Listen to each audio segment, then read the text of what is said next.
বন্ধুরা আপনারা সবাই কেমন আছেন? টেস্টি বাংলার আজকের পর্ব দেখার জন্য আপনাদের সবাইকে অসংখ্য ধন্যবাদ।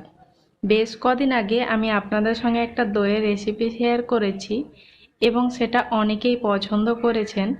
তাই আমি ভাবলাম আরও একটা দইয়ের রেসিপি আপনাদের সঙ্গে শেয়ার করা যাক। এবং এখন তো চলছে আমের সিজন এবং বাজারে প্রচুর পরিমাণে পাকা আম পাওয়া যাচ্ছে, তাই আজকে আমি দইটা তৈরি করব আম দিয়ে।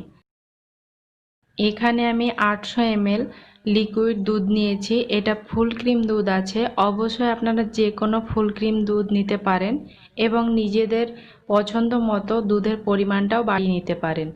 এই দুধটাকে আমি ফুটিয়ে নেব। তো এই দুধটা গরম করার সময় কিন্তু নাড়তে হবে না, থেমে গেলে হবে না, না হলে ওপরে সর পড়ে যাবে, আর এটা কোনোভাবেও কিন্তু সর পড়তে দেওয়া যাবে না। তো দুধটা যখন ঠিক এরকমভাবে ফুটে উঠেছে তখন এখানে আমি অ্যাড করে দিচ্ছি 110 গ্রাম চিনি। মিষ্টিটা অবশ্যই নিজেদের স্বাদ মতো অ্যাড করবেন। তবে এখানে আপনারা খেয়াল রাখবেন, যদি আপনারা এই দইটা টক দই দিয়ে তৈরি করেন, মানে দই বীজ হিসাবে যদি টক দই ইউজ করেন, সেক্ষেত্রে মিষ্টির পরিমাণটা একটু বেশি নেবেন, মানে যতটা খান তার থেকে একটু বেশি নেবেন। তবে দই বীজ হিসাবে যদি আপনারা মিষ্টি দই ইউজ করেন, তবে যতটা আপনারা মিষ্টি পছন্দ করেন ঠিক ততটাই ইউজ করবেন। তো আমি এখানে যেহেতু টক দই ইউজ করছি দই বীজ হিসাবে, তাই একটু বেশি নিয়ে নিয়েছি। তো দুধটা ঠিক এই রকম একটু নাড়তে নাড়তে দেখবেন ঠিক এরকম কমে আসবে, মানে 800 ml দুধ নিয়েছি আমি এখানে, তো প্রায় এখানে 600 বা 650 মতো হয়ে আসবে পরিমাণে। তো একবার অবশ্যই এই অবস্থাতে মিষ্টিটা টেস্ট করে নেবেন, যদি প্রয়োজন হয় তবে একটু দিতে পারেন।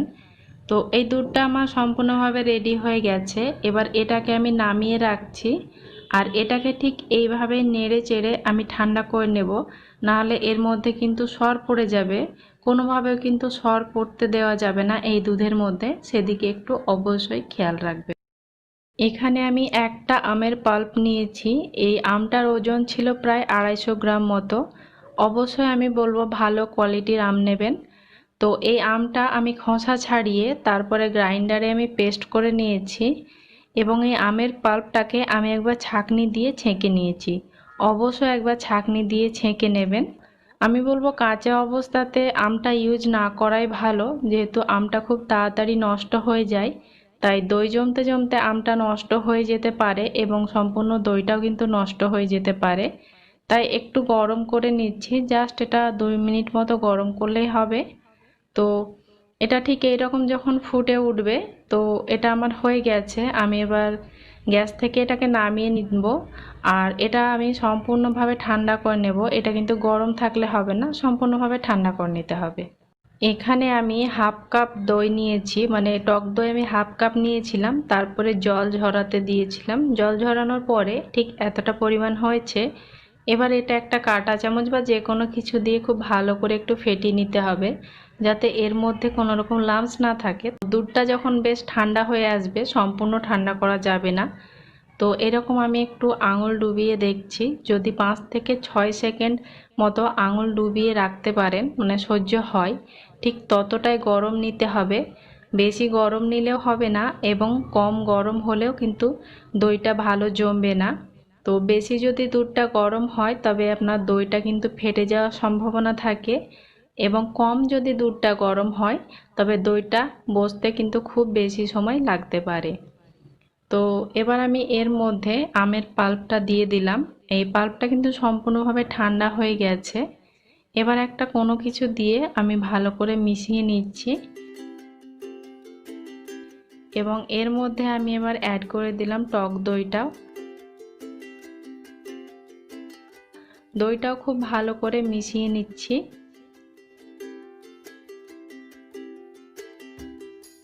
দইটাও খুব ভালো করে আমি মিশিয়ে নিয়েছি, তবে এর মধ্যে যাতে কোনো রকম দইয়ের দানা বা সর বা আমের দানা না থেকে যায়, তাই এই দুধটাকে আমি একবার এবার ছেঁকে নেব। তো আমি সরাসরি যে পাত্রে দই বসাবো আমি সেই পাত্রেই ছেঁকে নিচ্ছি এটা। তাই এখানে আমি একটা মাটির পাত্র নিয়েছি, যে কোনো পাত্রতে আপনারা দই বসাতে পারেন। একজন আমাকে ফ্রেন্ড জিজ্ঞেস করেছিল যে পুরনো পাত্রতে বসবে কিনা। পুরনো বা নতুন বলে কোনো কথা নেই, আপনারা যে কোনো পাত্রেতে দই বসাতে পারবেন। তো আমি সরাসরি সেই পাত্রের মধ্যে আমি একটা ছাঁকনি দিয়ে দইটা ছেঁকে নিলাম। দইটা ছেঁকে নেওয়া হয়ে গেছে, এবার আমি জাস্ট একটু ফেটিয়ে নিচ্ছি এটাকে। তো দেখতেই পাচ্ছেন যেহেতু এর মধ্যে আমের পাল্প ছিল, টক দই ছিল, তাই বেশ ঘন হয়ে গেছে, এর মধ্যে ফেনা হচ্ছে না।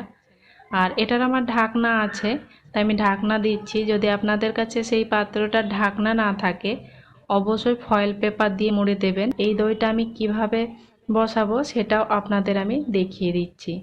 আজকে আমি এই দইটা তৈরি করছি ওভেনে। ওভেনের মিনিমাম তাপমাত্রা যেটা আছে সেটা অন করে রেখেছি এবং আমি নিচের হিটারটা শুধুমাত্র অন রেখেছি এবং এখানে আমি টাইমার 30 মিনিটের জন্য সেট করেছিলাম। তো অলরেডি 10 মিনিট প্রিহিট করা হয়ে গেছে। এবার আমি এই ওভেনের মধ্যে দইয়ের পাত্রটা বসিয়ে দিচ্ছি। যখন মোটামুটি প্রায় ঠান্ডাই হয়ে আসবে ওভেনটা, তখন আমি আবারও 5 থেকে 7 মিনিটের জন্য ওভেনটাকে অন করে দেব। তো তারপরে ওভেনটা বন্ধ করার পরে যখন সম্পূর্ণভাবে এই দইয়ের পাত্রটা রুম টেম্পারেচারে আসবে, তারপর আমি এটাকে চেক করে নেব। যদি আপনারা এই দইটা ওভেনে না বসাতে চান, সেক্ষেত্রে আপনারা অবশ্যই একটা যে কোনো গরম জায়গায় দইটা জমাতে দেবেন, যেখানে সহজে আলো বাতাস প্রবেশ করে না। যে কোনো একটা বন্ধ জায়গা হলে খুব ভালো হয়। এবং এই দইয়ের পাত্রটাকে অবশ্যই যে কোনো একটা গরম কাপড় দিয়ে খুব ভালোভাবে ঢেকে রাখবেন, তাহলে এই দইটা খুব ভালোভাবে জমে যাবে। অবশ্যই কিন্তু 9-10 ঘন্টা লেগেই যাবে দইটা জমতে। তার আগে কিন্তু কোনোভাবেও চেক করবেন না, যদি হাত দেন বারবার নাড়াচাড়া করেন দইটা কিন্তু কখনোই সহজে জমবে না।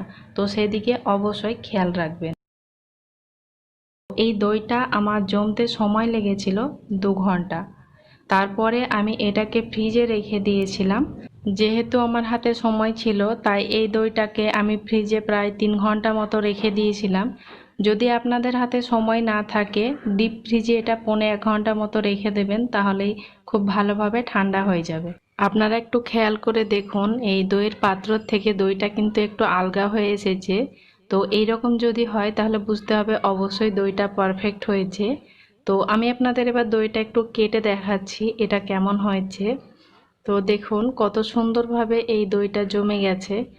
তো আপনারা দেখে অবশ্য বুঝতেই পাচ্ছেন। তো বন্ধুরা, আশা করছি আজকের এই রেসিপিটা আপনাদের পছন্দ হবে এবং এই দইয়ের টেস্টটা সাধারণ দইয়ের থেকে অনেক গুণ কিন্তু বেশি টেস্টি। আমি পার্সোনালি আপনাদের রিকোয়েস্ট করব একবার এই দইটা ট্রাই করবেন।